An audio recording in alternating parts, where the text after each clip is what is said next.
আসসালামু আলাইকুম। আজকে উচ্চতর গণিতে তিনটা বিন্দুর স্থানাঙ্ক দেওয়া আছে। এটার সাহায্যে একটা ত্রিভুজ গঠন হবে, যে ত্রিভুজ হচ্ছে এবিডি। এর ক্ষেত্রফল কিভাবে নির্ণয় করতে হবে সেটা আজকে আলোচনা করব। তো এর আগে বলে দেই, তো এখানে তিনটা থাকলে একটা ত্রিভুজ উৎপন্ন হবে, যদি চারটা থাকে তাহলে একটা চতুর্ভুজ উৎপন্ন হবে। তো ত্রিভুজ যেভাবে আমরা ক্ষেত্রফল বিন্দুর স্থানাঙ্ক দেওয়া থাকলে যেভাবে নির্ণয় করব, চতুর্ভুজ থাকলেও ঠিক একই রকমভাবেই কি নির্ণয় করতে পারবো। এই ক্ষেত্রে ত্রিভুজের আমরা তিনটা মান ব্যবহার করতে পারবো, আর চতুর্ভুজের ক্ষেত্রে আমরা চারটা মান বসিয়ে করতে পারবো। তো আজকে আমরা ত্রিভুজের ক্ষেত্রফল কিভাবে নির্ণয় করতে পারবো এটা আলোচনা করব বেসিক সহকারে। সবাই একটু মনোযোগী হব। তো এখানে কি বলা আছে, এ এত বি এত ডি এত দ্বারা গঠিত ত্রিভুজ এবিডি এর ক্ষেত্রফল কত। তাহলে এখানে ত্রিভুজ এ বি ডি এর ক্ষেত্রফল, তো এর ক্ষেত্রফল সমান যেটাই বলুক না কেন, ত্রিভুজ বলুক আর চতুর্ভুজ বলুক না কেন, তার সামনে হাফ আসবে এবং মোট চিহ্নটা আসবে। তো এখানে আমরা যদি মান বসাই, আমি কি বলছিলাম, প্রথম যেটা সেটা এক্স এর মান, পরে যেটা হবে সেটা ওয়াই এর মান।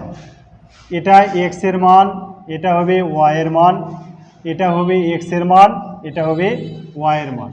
অর্থাৎ এক্স এর মানগুলো উপরে বসাবো আর ওয়াই এর মানগুলো নিচে বসাবো।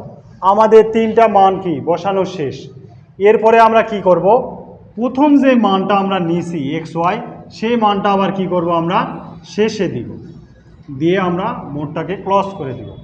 তো এই মানগুলোর মধ্যে যদি এটা আগে নিতাম, এটা মধ্যে নিতাম, এটা পরে নিতাম, তাহলে কি হতো, এই মানটা প্রথম নেওয়ার কারণে শেষে আবার কি এই মানটাও বসতো।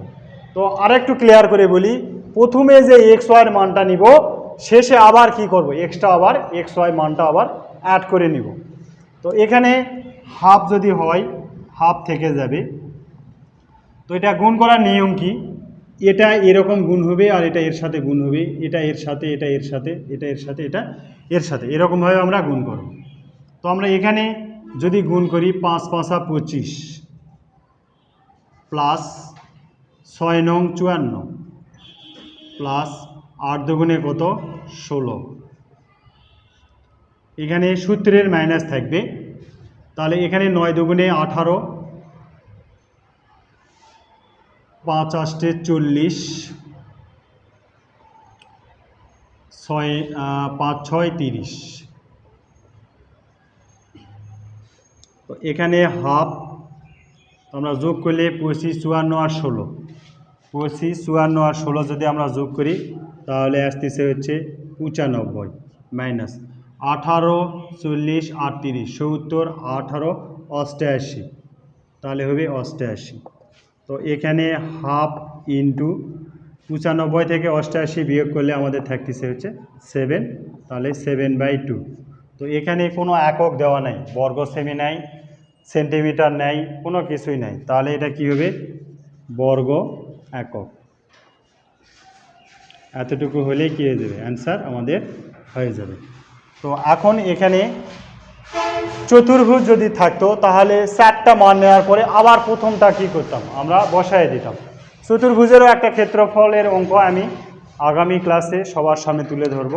তো এই অঙ্কটা কিভাবে ক্ষেত্রফল একটা ত্রিভুজের তিনটা স্থানাঙ্ক মান দেওয়া থাকলে কিভাবে ক্ষেত্রফল নির্ণয় করা যাবে, সেটা আজকে বেসিক সহ আমরা বুঝলাম। আশা করি সকলে বুঝতে পারছেন।